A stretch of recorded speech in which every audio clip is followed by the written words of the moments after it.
Hello বন্ধুরা, আপনারা যদি প্যান কাটিং সেলোয়ার কাটতে চান, শর্টকাটের ভিতরে প্যান কাট সেলোয়ার আপনার যেটা এখন বেশি চলে 2024-এর ভিতরে প্যান কাট সেলোয়ার দেখবেন। আপনার এখন এই যে যেমন কাপড়টা আড়াই গজ কাপড় থাকে, আড়াই গজের ভিতরে আপনার 4 পাল্লা দিবেন।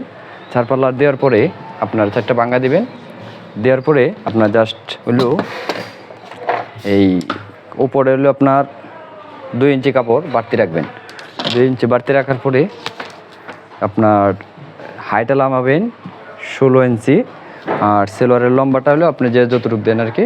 যেমন আমার সেলোয়ারটা লম্বা হলো 40, আমি 40 দিলাম। আর নিচে হলো আপনার 12 হলো পায়ের মুহুরি, আপনি হলো টোটাল 15 কাটবেন। 15 কাটার পরে সেলোয়ারটা আপনার হয়ে যাবে।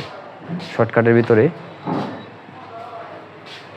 আপনার এই সাইডে একটু হাইট সাইডে একটু জোড়া দিয়ে দেবেন, তাহলে প্যান কাট সেলোয়ার শর্টকাট হয়ে যাবে।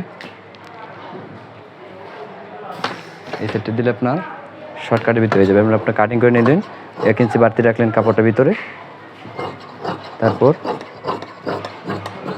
এগুলো আপনি জায়গাটা একটু রাউন্ড দিয়ে নিলেন, সেলোয়ারগুলো আরও সুন্দর হয়ে যাবে।